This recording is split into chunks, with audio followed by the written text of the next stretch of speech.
Okay, so let me give you an example of what I'm talking about in terms of the science, and it is, one of the more profound, I think, research findings that that helps us understand why healthy relationship is so crucial to actually health and well-being. A couple of researchers, Eisenberger and Lieberman, again, social scientists out at UCLA, wanted to explore basically what happens when people are left out. Okay, and so they designed a relatively easy experiment, and I always like to point out it's a cyberball experiment, which was well known at the time as a way to try to get people to be socially excluded. So what they wanted to do is, have people come in, start playing cyberball, and then get left out of the cyberball game, right? So imagine, Deb, you came in. Nobody would ever leave you out consciously. But if you were to come in, you sit there, you're in your little, tucked into your fMRI machine, right? So they're measuring your brain scan, and you're told that you're going to play cyberball. And you're tossing the ball and tossing the ball and tossing the ball. And slowly over time, what happens is you get left out of the game, right? The computer's just now tossing it between each other, okay? So first of all, this is a relatively mild social exclusion, right? You haven't been teased, you haven't been bullied. This isn't racism, sexism, homophobia, some of the major things that get going on a daily basis in our culture. But still, what they found was that, universally people were distressed by it, right? They didn't even know who was on the other end. Simply being rejected, being left out of a cyberball game caused you to feel a sense of distress. And then they looked in the brain and they thought, okay, where is this? And they found a strip in the middle interior of your brain called the Anterior Cingulate Gyrus. It actually was the dorsal part of the Anterior Cingulate Gyrus. And they went back and they said, what do we know about this area? And lo and behold, what we knew very well about this area is that it's the area of the brain that lights up for physical pain. Okay? So what the finding is that for human beings, social pain, being socially excluded, is so important that it is the same pathway as physical pain, right? Not beside each other, it's the exact same pathway, right? So it's sort of distress is distress, right? Physical or social ejection. And when I give my lectures, I always point out, I don't know how many of you have been to the doctors recently, but whenever I go in, I sit down and I've got, there's like all of those charts of how much pain, which level of pain are you in, right? This, and if you're in really bad pain, then you're really frowning and maybe some tears. And to really begin to think about this culturally, that this is a question we should be asking kids at school. There's a huge body of literature at this point on the impact of social isolation and health. There was a study done in, sometime in the 90s by a research group out in California. It was like roughly 14,000 people were in this research group. And basically what they were looking at was what is the impact of a risky family? Okay, so if you translate what they meant by risky, and they actually spelled it out in this literature, what was risky is not frank abuse, not wholehearted sexual abuse, physical abuse, but what it was chronic disconnections, some neglect, chaotic homes. I always like to say it was a little bit like all of Maine where I grew up, right? I always have to throw that in. And in fact, it's not just Maine. Half of the families in this study were risky. So you cut out the ones that were frankly abusive and risky, and the amount of families that actually seemed to be emotionally healthy was actually quite small. Not the point of the study. The point of the study was, okay, in those families that were risky, what was their health status? And in fact, what they looked at across the board is that a significant number of people in the risky families had higher rates of not just depression and anxiety, but cancer, sexually transmitted disease, lung disease, heart disease. I mean, it went on and on and on, right? Basically, people who are disconnected and are in difficult, unsupportive relationships, or don't know how to connect in a way that's actually healthy, are sicker. And the reason that is because we're essentially, humans are pack animals. We belong together.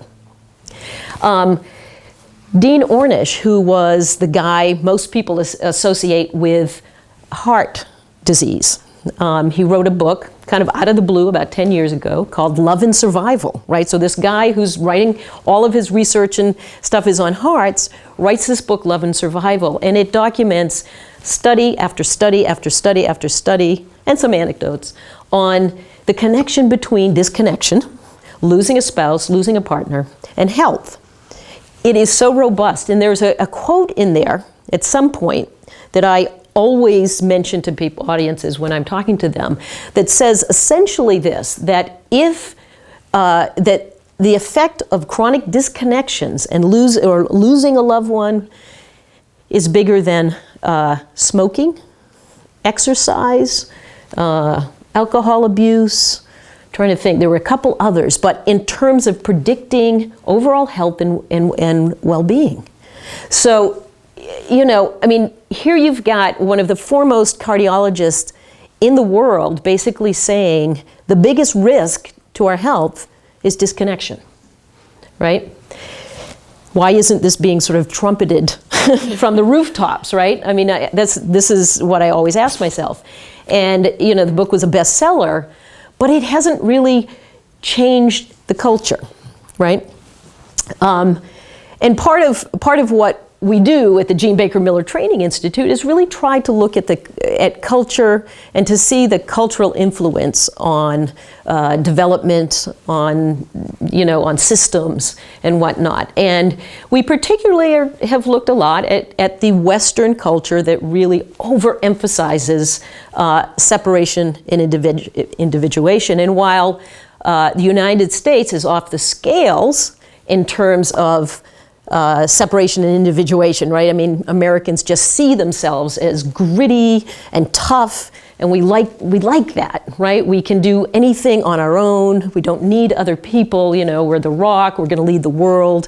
And ironically, despite what we're putting out there, the United States is somewhere on the level of 33rd in terms of health in the world, behind some countries like Czechoslovakia, Slovenia. So we're not doing it. Why are we so unhealthy, right? And I think we're unhealthy because of our culture, okay? And that's a big leap for some, right? Because the culture is so seamless. It's in the air we breathe, right?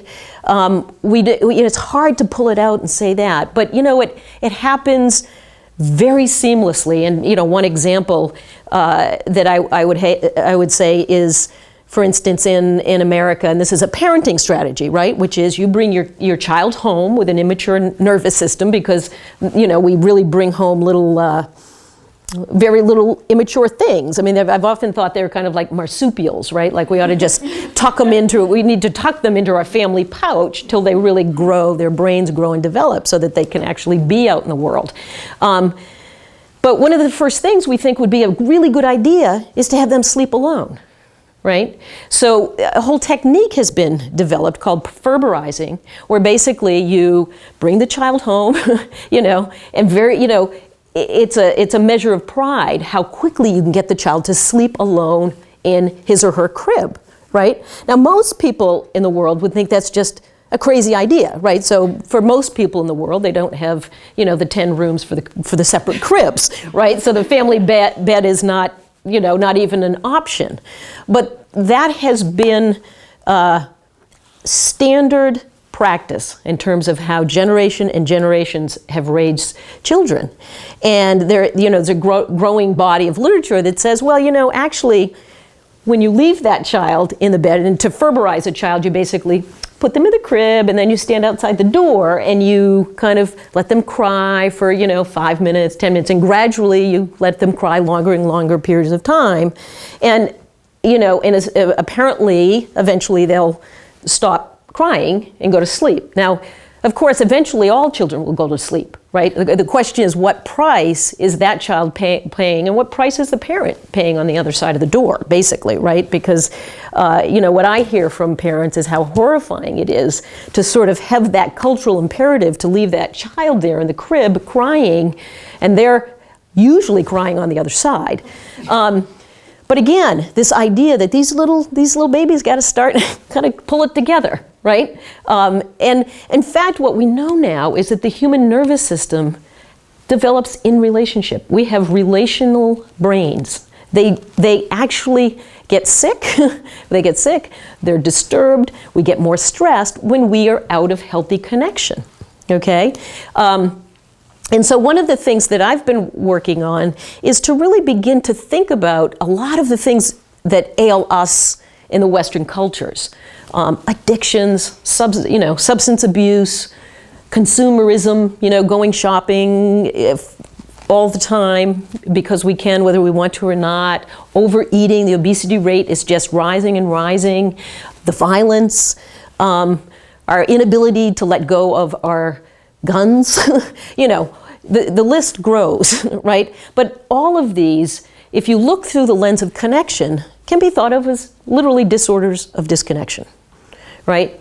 And so then you begin to think, okay, this is almost an inevitable result of a culture that takes people, pack animals, takes a physiology where you are healthiest, happiest, really most content, embedded in safe, healthy relationships. When you take people that are made like that, which would be everybody, and you force them into extreme levels of separation and individuation, right? So we can say over here, Dean Ornish can, that when we lose a spouse or when we're disconnected, we get sick. But over here, we still raise kids to be separate, really severely separate and very individual, right? We take these little precious nervous systems and we actually force them through this grinder and we make them sick. Certainly going to the doctor's office because it has huge health implications, right? You are distressed by rejection. It feeds into your whole immunological system.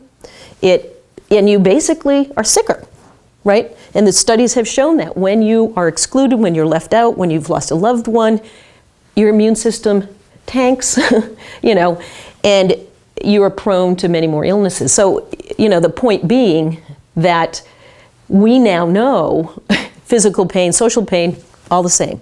It doesn't matter.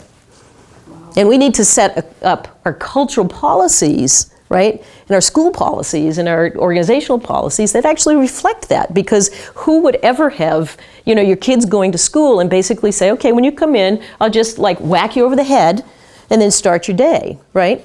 No one. But we see kids starting the day in social pain all the time, and it's the exact same thing.